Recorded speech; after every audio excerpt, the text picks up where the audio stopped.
నమస్తే. ఆందోళనలో మావోయిస్టులు. యెస్. తాజాగా జరుగుతున్నటువంటి పరిణామాల దృష్ట్యా ఇప్పుడు ఇదే చర్చ జరుగుతుంది.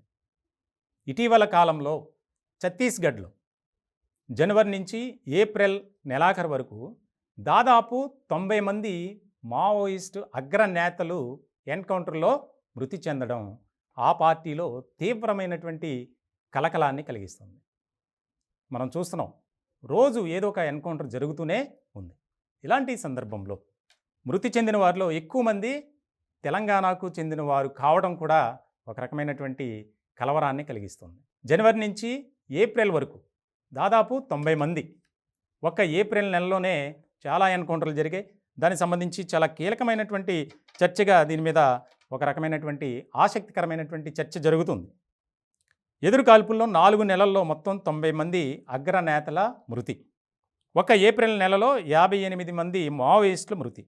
ఏప్రిల్ 1న ఒకరు, 2న 13 మంది, 6వ తేదీన ముగ్గురు, 16వ తేదీన 29 మంది, 21న ఒకరు, 29వ తేదీన ఒకరు, 30న 10 మంది మావోయిస్టులు మృతి చెందారు. ముఖ్యంగా అటవీ ప్రాంతంలో స్పెషల్ టాస్క్ ఫోర్స్ అలాగే డిస్ట్రిక్ట్ రిజర్వ్ గార్డ్, కోబ్రా బలగాల నిరంతర కూంబింగ్ ఆపరేషన్లో మావోయిస్టులతో ఎదురుకాల్పులు జరుగుతున్నాయి.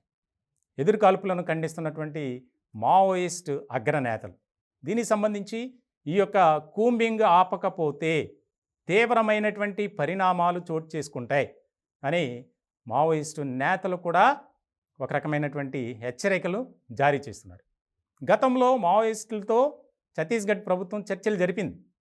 ఎక్కడా కూడా దానికి సంబంధించి ఫుల్ స్టాప్ అనేది పడలా. ఇలాంటి సందర్భంలో చర్చల పేరుతో ఈ రకమైనటువంటి ఆటవిక చర్యలు చేస్తున్నారు అనేది చాలా ముఖ్యమైనటువంటి పరిణామంగా మారింది. మొత్తానికి ఛత్తీస్గఢ్లో జరుగుతున్నటువంటి వరుస ఎన్కౌంటర్లో మావోయిస్టులు అలాగే విరసం నేతలు కూడా ఒక రకమైనటువంటి దిగ్భ్రాంతి వ్యక్తం చేస్తున్నటువంటి పరిస్థితి.